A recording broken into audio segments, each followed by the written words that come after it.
Good morning friends, Amit life maker YouTube channel पे आप लोगों का स्वागत है। देखिए दोस्तों, आज के इस सेशन में हम लोग करने वाले हैं बिहार तथ्य संग्रह। बिहार तथ्य संग्रह जो बिहार स्पेशल है दोस्तों, जो बिहार से संबंधित जितने सारे जानकारी है सारे इस बुक में दिए गए हैं दोस्तों। ये दोस्तों इडुटेरिया पब्लिकेशन के द्वारा निकाला गया है। वही दोस्तों उस बुक का हम अपने इस सेशन में दोस्तों डिस्कशन करवाने वाले हैं। इससे पहले दोस्तों इस बुक का एनशियंट हिस्ट्री दोस्तों, मेडाइवल बिहार और मॉडर्न बिहार दोस्तों, तीनों हम टॉपिक ख़त्म कर चुके हैं दोस्तों। जो अभी तक मेरे पिछले वाले वीडियो को नहीं देखे हैं दोस्तों, वो जाके इस चैनल पर प्लेलिस्ट बना हुआ है बिहार तथ्य संग्रह नाम से, वहाँ जाके आप लोग देख सकते हैं। देखिए दोस्तों, यह सेशन आपके लिए महत्वपूर्ण इसलिए रहने वाला है क्योंकि आपका जो अभी आगामी जो परीक्षा होने वाली है दोस्तों, बिहार शिक्षक भर्ती 4.0 और बीएसएससी का और बिहार दरोगा का, या मान के चलिए बीपीएससी पीटी 71वीं जो आने वाली है, इसलिए दोस्तों बहुत ही महत्वपूर्ण है क्योंकि दोस्तों बिहार के हर एक एग्जाम में बिहार से क्वेश्चन पूछे जाते हैं। और ये दोस्तों ऑथेंटिक सोर्स से यह लिया गया है, हर एक पॉइंट है दोस्तों आपके लिए। यह बहुत ही महत्वपूर्ण रहने वाला है सेशन दोस्तों। तो हम लोग स्टार्ट करते हैं अपने सेशन को। देखिए, इसका ऑब्जेक्टिव जो होता है दोस्तों, ऑब्जेक्टिव हम सेट भी प्रैक्टिस करवाते हैं अपने इस चैनल पे, क्योंकि पर डे दोस्तों 100 से 50 क्वेश्चन हम हर एक से एक सेट में क्वेश्चन करवाते हैं, जो कि इसी चैनल पे बिहार स्पेशल जो है दोस्तों ऑब्जेक्टिव वो भी चल रहा है। तो जो अभी तक नहीं किए हैं, जो नहीं देखे दोस्तों इस चैनल पे, वो भी जाके देख सकते हैं दोस्तों। और मेरे चैनल को सब्सक्राइब कीजिए दोस्तों। देखिए, हम लोग स्टार्ट करते हैं बिहार का भूगोल। इतिहास के बाद दोस्तों दूसरा टॉपिक है इसमें बिहार का भूगोल। तो इतिहास खत्म हो चुका है, अब भूगोल हम लोग देख रहे हैं। भूगोल में क्या दोस्तों, देखिए बिहार दोस्तों भौगोलिक रूप से एक मैदानी राज्य है। बिहार दोस्तों भौगोलिक रूप से एक मैदानी राज्य है। यह गंगा के मैदान क्षेत्र में बसा एक समृद्ध क्षेत्र है दोस्तों। यह गंगा के मैदान में बसा एक समृद्ध क्षेत्र है। यह मतलब यहाँ के तराई क्षेत्र में दोस्तों विंध्य पहाड़ी एवं धारवाड़ के चट्टानी क्षेत्र इस क्षेत्र तक विस्तृत है। मतलब यहाँ के तराई क्षेत्र से विंध्य पहाड़ी एवं धारवाड़ के चट्टानी क्षेत्र तक विस्तृत है। उसके बाद है दोस्तों बिहार पूर्वी भारत में स्थित है, जो भौगोलिक रूप से 3 भागों में विभाजित है दोस्तों। देखिए, बिहार पूर्वी भारत में स्थित है, जो कि भौगोलिक रूप से 3 भागों में विभाजित है दोस्तों। यह बिहार का भौतिक विभाजन दोस्तों। देखिए, पहला है दोस्तों पर्वतीय तराई क्षेत्र। पहला 3 भाग जो है दोस्तों पर्वतीय तराई क्षेत्र हो गया। सेकंड मैदान है दोस्तों, और थर्ड क्या है, पठार। पर्वतीय क्षेत्र, पर्वतीय तराई क्षेत्र और मैदान है, और तीसरा क्या है दोस्तों, पठार है। देखिए दोस्तों, पर्वतीय क्षेत्र हम लोग देखते हैं दोस्तों। देखिए, पर्वतीय क्षेत्र में दोस्तों, तो पर्वतीय क्षेत्र में सबसे पहला सोमेश्वर श्रेणी में बटा हुआ है बिहार। रामनगर दून है पर्वतीय क्षेत्र में, और दून घाटी, ये तीनों दोस्तों पर्वतीय क्षेत्र है। सोमेश्वर श्रेणी, रामनगर दून और दून घाटी, ये तीनों पर्वतीय तराई क्षेत्र है दोस्तों। उसके बाद दोस्तों सेकंड है मैदान। मैदान में दोस्तों आ गया उत्तर गंगा का मैदान दोस्तों, और दक्षिण गंगा का मैदान। उत्तर गंगा का मैदान और दक्षिण गंगा का मैदान। और नेक्स्ट है दोस्तों थर्ड पार्ट में पठार। तो पठारिया क्षेत्र जो है दोस्तों, धारवाड़ का चट्टान है पठार क्षेत्र में, और विंध्य का चट्टान है दोस्तों, धारवाड़िया चट्टान और विंध्य का चट्टान दोस्तों। देखिए दोस्तों, अब यहाँ पे इसका डिटेल आप लोग देख सकते हैं। देखिए, तो बिहार का भौतिक विभाजन दोस्तों, ये तो सबसे पहले ऊपर हम लोग देख लेते हैं। ये हो गया दोस्तों उत्तर बिहार हो गया, और ये हो गया दोस्तों दक्षिण बिहार नीचे वाला। उत्तर बिहार जो पर्वतीय जो क्षेत्र था दोस्तों, तराई क्षेत्र, ये सोमेश्वर श्रेणी यहाँ ऊपर में हो गया, सबसे ऊपर सोमेश्वर श्रेणी। उसके बाद जस्ट उसके नीचे जो है दोस्तों, सबसे ऊपर सोमेश्वर श्रेणी, उसके बाद है दोस्तों दून घाटी, और सबसे नीचे जो है दोस्तों उसको रामनगर दून के नाम से जानते हैं। सोमेश्वर श्रेणी, दून घाटी और रामनगर दून, ये पर्वतीय क्षेत्र हो गया दोस्तों। अब हम लोग का आता है मैदानी क्षेत्र। मैदानी भाग में देखिए दोस्तों, इसमें है ये हो गया सेकंड मैदानी भाग हो गया। मैदानी भाग में देखिए ये नदी जो है दोस्तों, ये सबसे पहले देखिए घाघरा नदी, सबसे अगर पश्चिम में है, बिहार के पश्चिम में, तो घाघरा नदी, और उसके बाद है गंडक नदी। इस दोनों क्षेत्र के बीच का जो क्षेत्र है दोस्तों, उसको क्या बोलते हैं, घाघरा गंडक दोआब। फिर उसके बाद देखिए घाघरा नदी हो गया, गंडक नदी हो गया, फिर कोसी नदी हो गया। तो कोसी और गंडक के बीच गंडक कोसी दोआब दोस्तों इसको बोलते हैं। उसके बाद दोस्तों कोसी के बाद है यहाँ पे महानंदा नदी, तो इसको दोस्तों कोसी महानंदा दोआब के नाम से भी इसको जाना जाता है दोस्तों। अब हम लोग आते हैं दोस्तों दक्षिण में। दक्षिण बिहार में देखिए दोस्तों, ये हो गया दोस्तों सोन नदी, और यहाँ पे दोस्तों ऐसे करके जाता है दोस्तों, कर्मनाशा नदी है यहाँ पे दोस्तों, ये कर्मनाशा नदी है, और ये है दोस्तों गंगा नदी। तो गंगा नदी हो गया। तो इस क्षेत्र को दोस्तों बोला जाता है गंगा सोन का द्वीप बोला जाता है। उसके बाद सोन नदी के बाद जस्ट दोस्तों यहाँ पे जो है ये मैदान हो गया दोस्तों, बीच वाला मैदान हो गया। ये दक्षिण का पठार हो गया दोस्तों, दक्षिण का पठारी क्षेत्र हो गया, ये पठारी वाला क्षेत्र जो था। और ये हो गया अंग का मैदान हो गया दोस्तों, अंग का मैदान मगध का। ये हो गया गंगा सोन द्वीप, ये हो गया मगध का मैदान, ये पूरे बीच वाले क्षेत्र को मगध का मैदान, और ये लास्ट वाले को दोस्तों अंग का मैदान हम लोग बोलते हैं। देखिए दोस्तों, अब नेक्स्ट है दोस्तों हम लोग का पर्वतीय तराई क्षेत्र। पहला जो है दोस्तों पर्वतीय तराई क्षेत्र, बिहार को 3 भाग में जो बांटा गया दोस्तों, पहला था पर्वतीय तराई क्षेत्र। तो पर्वतीय तराई क्षेत्र हम लोग देख रहे हैं दोस्तों, इसमें दोस्तों है देखिए पर्वतीय तराई क्षेत्र। पहला दोस्तों पर्वतीय तराई क्षेत्र बिहार के उत्तर पश्चिम भाग में हिमालय पर्वत की शिवालिक श्रेणी का भाग अवस्थित है। इसका कुल क्षेत्रफल दोस्तों लगभग 932 वर्ग किलोमीटर है पर्वतीय तराई क्षेत्र का। इसका विस्तार मुख्य रूप से पश्चिम चंपारण जिले में है दोस्तों। इसे 3 उपवर्गों में विभाजित किया गया दोस्तों। पर्वतीय क्षेत्र को 3 भाग में विभाजित किया गया दोस्तों, जिसमें कि पहला है सोमेश्वर श्रेणी। सोमेश्वर श्रेणी में दोस्तों यह श्रेणी भारत और नेपाल के बीच अंतर्राष्ट्रीय सीमा बनाती है। सोमेश्वर श्रेणी, यह श्रेणी भारत और नेपाल के बीच अंतर्राष्ट्रीय सीमा बनाती है। यह उत्तरी सीमा में है जो उस बिंदु से फैलती है जहां त्रिवेणी नहर शुरू होती है। यह उत्तरी सीमा में है जो उस बिंदु से फैलती है जहां त्रिवेणी नहर दोस्तों शुरू होती है। त्रिवेणी नहर जहां से शुरू होती है वहां से फैली है दोस्तों।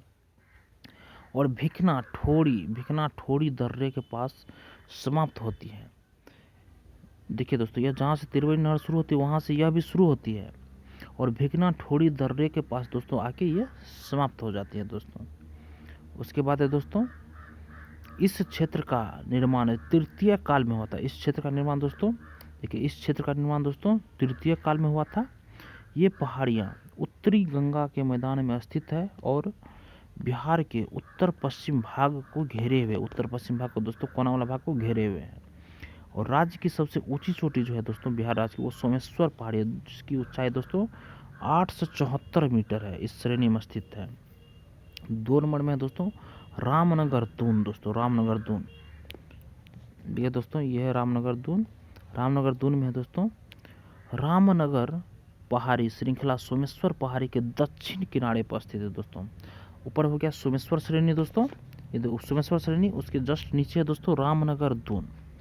रामनगर पहाड़ी श्रृंखला सोमेश्वर पहाड़ी के दक्षिण किनारे पर स्थित है। यह बेतिया जिला मुख्यालय से लगभग 40 किलोमीटर दूर गंडक नदी के तट पर स्थित है दोस्तों रामनगर दून। रामनगर दून कई छोटी पहाड़ियों की एक श्रृंखला है जो 214 वर्ग किलोमीटर क्षेत्र में फैली हुई है। जो दोस्तों 214 वर्ग किलोमीटर क्षेत्र में फैली हुई है। इसे दक्षिणी श्रेणी के रूप में देखा जा सकता है। यह दक्षिणी पर्वतमाला 32 किलोमीटर लंबी और 6 से 8 किलोमीटर चौड़ी है। इस श्रेणी की सबसे ऊंची चोटी जो है दोस्तों रामनगर दून का, यह है दोस्तों संतपुर। सोमेश्वर श्रेणी का था दोस्तों, सोमेश्वर पहाड़ी का 874 मीटर है, मतलब इसका सबसे ऊंचली चोटी का नाम थी डिस्टेंस। और रामनगर दून का दोस्तों सबसे ऊंची चोटी का जो है संतपुर जिसको बोला जाता है, उसकी ऊंचाई है 242 मीटर के निकट है। हरहा नदी घाटी रामनगर दून के उत्तर पूर्व में स्थित है। हरहा नदी घाटी अगर पूछा जाएगा कहाँ स्थित है दोस्तों, तो ये दोस्तों हरहा नदी घाटी रामनगर दून के उत्तर पूर्व में स्थित है। उत्तर पूर्व में स्थित है हरहा घाटी, वो भी दोस्तों रामनगर दून में। जिसकी रामनगर दून का सबसे ऊंची पहाड़ी का नाम अगर पूछेगा, ऊंची चोटी का नाम, तो दोस्तों संतपुर हो गया 242 मीटर। अगर इसकी इस पर्वतमाला की रामनगर दून की लंबाई कितनी है तो 32 किलोमीटर आप लोग याद रखिएगा। और चौड़ा अगर बोलेगा तो 6 से 8 किलोमीटर चौड़ा हो जाएगा दोस्तों। नेक्स्ट है दोस्तों थर्ड में है दून घाटी। देखिए दोस्तों दून घाटी जो है, यह घाटी सोमेश्वर और रामनगर पर्वतमाला के बीच स्थित है। यह दून घाटी दोस्तों सोमेश्वर श्रेणी ऊपर में हो गया, सबसे नीचे रामनगर पहाड़ी रामनगर हो गया, रामनगर पर्वतमाला, इसके बीच में दोस्तों दून घाटी है। इसे दून वैली के नाम से भी जाना जाता है। यह 21 किलोमीटर लंबा और 152 मीटर ऊंचा है दोस्तों।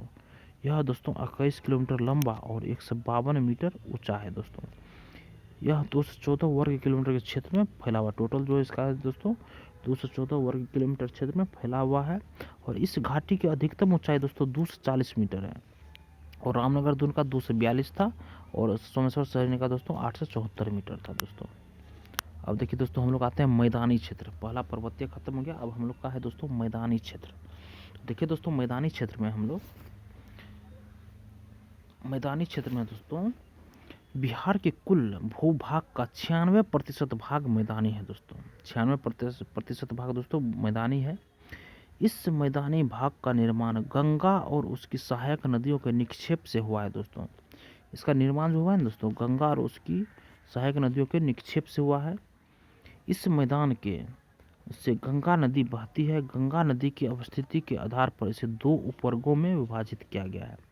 पहला है दोस्तों उत्तरी गंगा का मैदान। यह मैदान गंगा नदी के उत्तर में स्थित है।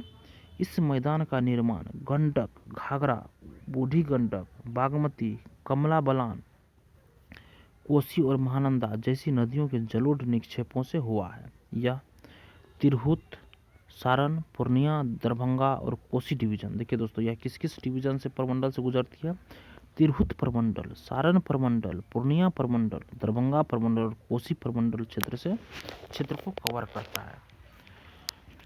एग्जाम में दोस्तों प्रमंडल भी पूछा जाता है, किस किस प्रमंडल से जाता है दोस्तों, तो याद रखिएगा आप लोग 5 प्रमंडल से जाता है ये, तिरहुत, सारण, पूर्णिया, दरभंगा और कोसी 5 प्रमंडल से जाता है और 4 प्रमंडल, टोटल 9 प्रमंडल है, 4 प्रमंडल को ये टच नहीं करती है दोस्तों उत्तरी गंगा का मैदान।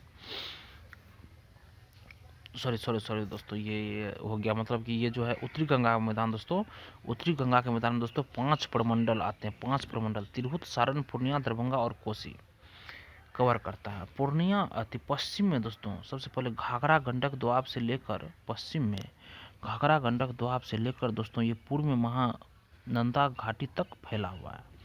इस मैदान का उत्तर पश्चिमी भाग जो पूर्वी और पश्चिमी चंपारण जिले में स्थित है, उत्तर पश्चिम भाग जो पूर्वी और पश्चिमी चंपारण जिले में स्थित है, उच्च ऊंचाई वाला तराई क्षेत्र के रूप में जाना जाता है। इस क्षेत्र को मिट्टी चट्टानी और छिद्रपूर्ण है और इसमें रिसाव का स्तर अधिक है, जिसके परिणाम स्वरूप जल स्तर भी ऊंचा है। इस मैदान का ढलान उत्तर से दक्षिण तथा इस मैदान का जो ढलान है दोस्तों उत्तर से दक्षिण की ओर आती है तथा उत्तर से पश्चिम से दक्षिण पूर्व की ओर, उत्तर से पश्चिम, उसके बाद दोस्तों दक्षिण पूर्व की ओर है। इस मैदान का उत्तरी भाग दोस्तों अपेक्षाकृत ऊंचा है। यह जलोढ़ पंखों का स्थान है दोस्तों, जिसका निर्माण गंडक, बूढ़ी गंडक, कोसी, महानंदा नदियों के तलछट से हुआ है। उत्तरी बिहार का यह मैदान दोआब, मतलब 2 मिलती हुई नदियों के बीच की भूमि को दोआब कहा जाता है, में विभाजित है। घाघरा गंडक दोआब पहले दोस्तों, उसके बाद कोसी गंडक कोसी दोआब, फिर दोस्तों कोसी महानंदा दोआब। बिहार में दोआब है दोस्तों, देखिए टोटल इसका 3 दोआब है दोस्तों, एक है घाघरा गंडक दोआब, गंडक कोसी दोआब और कोसी महानंदा दोआब, 3 दोआब है दोस्तों। नेक्स्ट है दोस्तों देखिए दक्षिण गंगा का मैदान। देखिए दोस्तों अब हम लोग देखने वाले दक्षिण गंगा का मैदान, वो ये ऊपर जो है दोस्तों उत्तरी गंगा का मैदान देख लिया, अब यह दोस्तों दक्षिण गंगा का मैदान। देखिए दोस्तों गंगा नदी से दक्षिण और दक्षिण के पठारी पहाड़ी क्षेत्र के मध्य दक्षिण गंगा का मैदान अवस्थित है। उत्तरी गंगा मैदान की तुलना में इसका आकार छोटा है दोस्तों।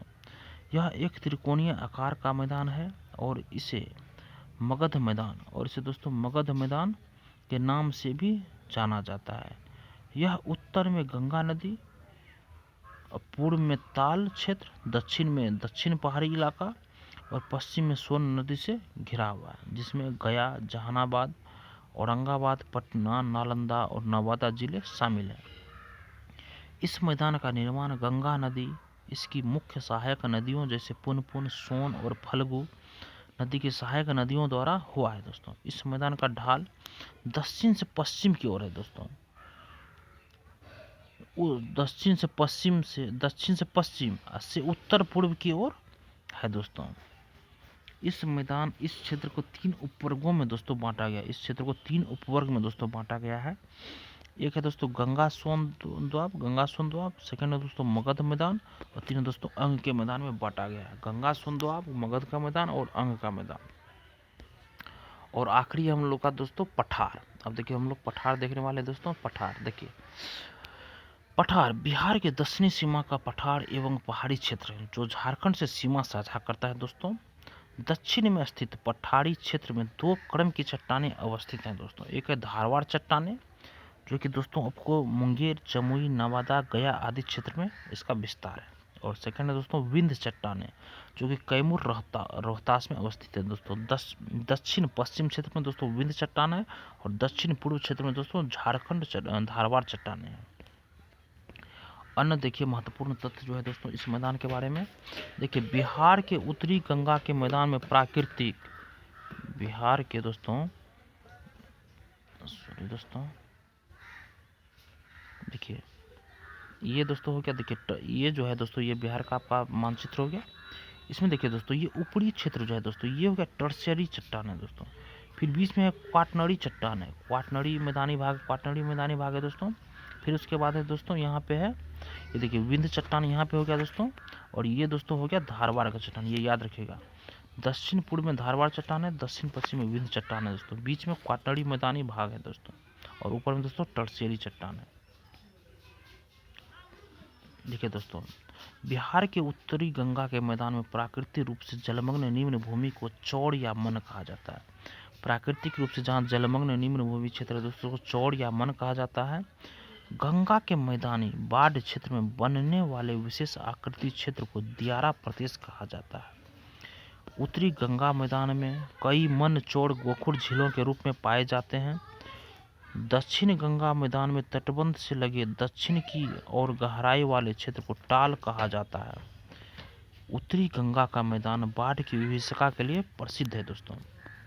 और देखिए नेक्स्ट पॉइंट जो है दोस्तों वो है, देखिए दोस्तों अब इसका प्रकार, निर्माण काल, क्षेत्र और विशेषताएं। धारवाड़ जो है दोस्तों, धारवाड़ प्रकार का निर्माण जो हुआ था दोस्तों ये हुआ था आपको प्री कैम्बियन। धारवाड़ का जो निर्माण हुआ था दोस्तों ये हुआ था प्री कैम्बियन निर्माण काल में। और इसका क्षेत्र जो आता है दोस्तों ये आता है मुंगेर, जमुई, नवादा, गया, राजगीर, ये क्षेत्र आते हैं दोस्तों धारवाड़ चट्टान में। और दोस्तों बिहार में सबसे प्राचीन पहाड़ी क्षेत्र दोस्तों यही है दोस्तों, धारवाड़ चट्टान है। नेक्स्ट है दोस्तों विंध्य पहाड़ी, विंध्य पठार दोस्तों। देखिए यह प्री कैम्बियन काल का दोस्तों, यह भी प्री कैम्बियन काल का है दोस्तों। इसका विस्तार है कैमूर रोहतास में दोस्तों इसका विस्तार है। दूसरा प्राचीन पहाड़ी क्षेत्र दोस्तों विंध्य चट्टान। सीमेंट उद्योग के लिए, चूना पत्थर के लिए प्रसिद्ध है दोस्तों ये विंध्य चट्टान। तीसरा है दोस्तों टर्शियरी चट्टान दोस्तों। देखिए ये हो गया दोस्तों आपको प्लीस्टोसीन काल का है। टर्शियरी चट्टान पूछा जाएगा किस काल का है तो प्लीस्टोसीन काल का है। धारवाड़ और विंध्य प्री कैम्बियन काल का है दोस्तों। इसका विस्तार दोस्तों पश्चिमी चंपारण में दोस्तों प्लीस्टोसीन चट्टान का। दोस्तों सोमेश्वर पहाड़ी स्थित क्षेत्र, सबसे नवीन पहाड़ी क्षेत्र इसी को बोला जाता है दोस्तों। पश्चिम से टर्शियरी चट्टान को प्लीस्टोसीन कल्प का है। और नेक्स्ट दोस्तों क्वाटनरी, देखिए दोस्तों क्वाटनरी ये दोस्तों प्लीस्टोसीन एवं होलोसीन काल का है। प्लीस्टोसीन एवं होलोसीन कल्प का है। और यह दोस्तों गंगा का मैदानी क्षेत्र में इसका विस्तार है। बिहार का अधिकांश भाग मैदानी है। कृषि के लिए सबसे उपयुक्त है दोस्तों ये क्वाटनरी चट्टान दोस्तों, मतलब प्लीस्टोसीन एवं होलोसीन दोस्तों, क्वाटनरी मैदान है दोस्तों। अब देखिए दोस्तों नेक्स्ट हम लोग का इसी में आता है बिहार की जलवायु। ये दोस्तों कल इसके बारे में पूरा करेंगे, थोड़ा सा कर लेते हैं दोस्तों। बिहार की जलवायु दोस्तों, किसी क्षेत्र के दीर्घकालिक मौसम की औसत दशाओं को जलवायु कहते हैं। बिहार की जलवायु उपोष्ण कटिबंधीय मानसूनी जलवायु दोस्तों, बिहार की जलवायु उपोष्ण कटिबंधीय मानसूनी जलवायु है। किसी क्षेत्र की जलवायु विभिन्न कारकों से प्रभावित होती है। बिहार में जलवायु को प्रभावित निर्धारित करने वाले प्रमुख कारक निम्नलिखित है दोस्तों। अक्षांशीय स्थिति उपोष्ण क्षेत्र, उत्तर में हिमालय पर्वत की उपस्थिति, फिर बंगाल की खाड़ी से दूरी, उच्चावच, मानसून का प्रभाव, ग्रीष्म हवाएं इत्यादि दोस्तों ये जलवायु का प्रमुख कारक है दोस्तों। आगे दोस्तों देखिए बिहार के उत्तरी भाग एवं दक्षिणी भाग के भौगोलिक दशाओं में अंतर के कारण विभिन्न भूगोलवेत्ताओं ने बिहार की जलवायु का अलग अलग प्रकार से वर्गीकरण किया है। अलग अलग प्रकार से वर्गीकरण क्या है? एक है दोस्तों जलवायु वेत्ता जो थे दोस्तों कोपेन थे। कोपेन के अनुसार दोस्तों उत्तरी बिहार के क्षेत्र को दोस्तों CWG में बांटा है। कोपेन उत्तरी बिहार को CWG और दक्षिण बिहार को AW में दोस्तों, ये याद रखिएगा। कोपेन के अनुसार उत्तरी बिहार CWG, दक्षिण AW। और ट्रीवार्था के अनुसार दोस्तों, ट्रीवार्था के अनुसार उत्तरी बिहार को काव CAW काव दोस्तों काव में, और दक्षिण बिहार को दोस्तों AW में। दक्षिण बिहार को दोस्तों कोपेन और ट्रीवार्था, दक्षिण को AW ही बोला है। कोपेन उत्तरी को CWG और ट्रीवार्था उत्तरी को CAW काव। और लास्ट दोस्तों थॉर्नवेट जो है दोस्तों उत्तरी बिहार संकीर्ण क्षेत्र को दोस्तों CB-W के तहत बांटा है दोस्तों। और शेष बिहार को दोस्तों CA-W के रूप में बांटा है। तो देखिए दोस्तों हम लोग का आज का सेशन यही कंप्लीट करते हैं। नेक्स्ट जो है दोस्तों वो कल हम इसका थ्योरी करेंगे। धन्यवाद दोस्तों, आपका दिन शुभ हो।